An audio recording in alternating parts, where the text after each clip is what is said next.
are and ready to talk high school football. The top 10 is out. Sean Patrick Bowley is out of the house or out of his office and joining us in ours. Welcome. This is we'll consider this his office away from his office. Nice new. I like all the game Show the time swag. garb. Very nice. Good looking. All right, so we've got a big change, Sean, to the big week of football last week, and some changes. Let's look right at it. Sure. 6 through 10. That's where the biggest changes take place.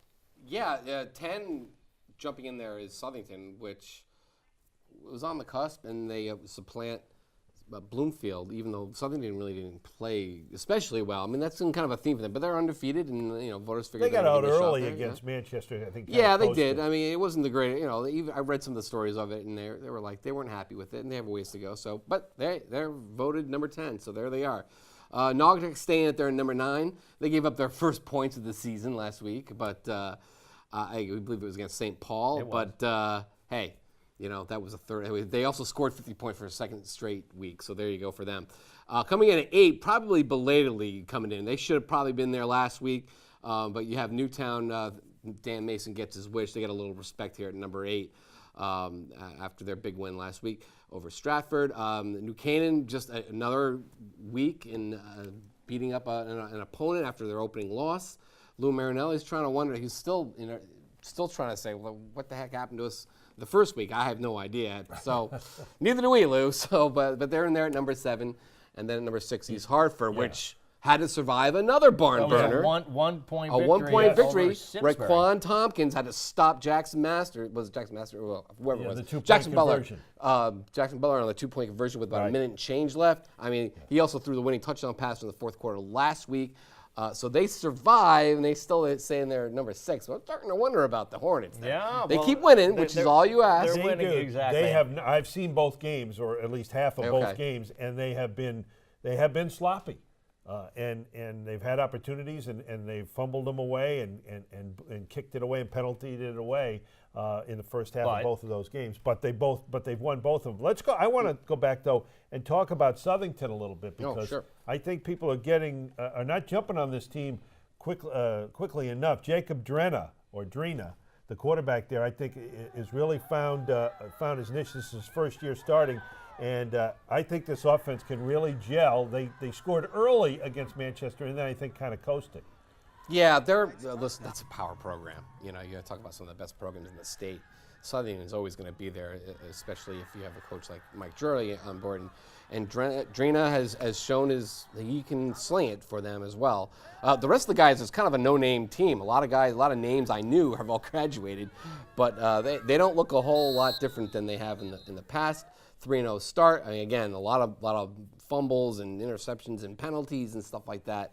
But I think as the season goes along, I mean, it's a new group. If you're Bloomfield, you're saying, what did we do wrong? Yeah, I know. Seriously, what did we do? I have no idea. I don't know. It's it's weird. Hard because you had these teams. Here's what happens in the poll when there's like an upset up top. People start to reconfigure things. Yeah. They start to look at other results. So.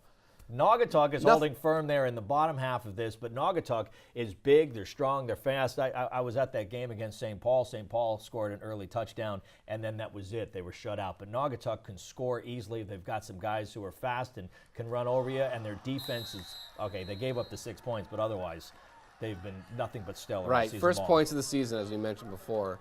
I don't think, we're looking at them. Again, it was 54-12 or something like that, and maybe you give up those first points. They have a good game plan, your opponents, but it's what you do after that. And clearly, Naugatuck has a really great defense. Where I can't wait to see them down the road against teams maybe like. Do they play Seymour? They don't play They don't play Woodland, unfortunately. No, but we've got that Thanksgiving game coming up. Right. Well, everyone's pointing to the Thanksgiving Day game. I believe they play Seymour. I think they do. But again, you look at their schedule. For the most part, you think Naugatuck's going to make it undefeated in Thanksgiving. But when you look at them, sometimes you can look at a team and say they're winning games, but they don't look as good as some of these. Naugatuck looks good. Naugatuck looks. I haven't like seen them yet. Yeah, I've seen them a couple times. Yeah, everyone's kind of waiting for Thanksgiving on that, man. Yeah. And so taking care of business. And then Tom Brockett not happy with their win over Oxford last week. Just a lot of mistakes, a lot of sloppiness as well there. I mean, a lot of teams are still trying to get into the season here. So maybe we'll see everybody better in October. And a team that we expected to maybe take a half a step back has maybe taken a half step forward in Newtown. Yeah. Been very, very good. Talk about a team that has looked good very early. Against every opponent. I mean, every game that they've played these first 3 weeks, they've looked great. Yeah, Dan Mason actually said it to us a couple weeks ago. He's like, I think as soon as they beat up on Cheshire, which was a shock. I mean, look at him run. I mean, and then his brother the next day for Michigan, scores 3 touchdowns. Yeah. But this was a pretty big dismantling of a pretty good Stratford team, and they can sling the ball around to score points. And Newtown just looks like the Newtown of old.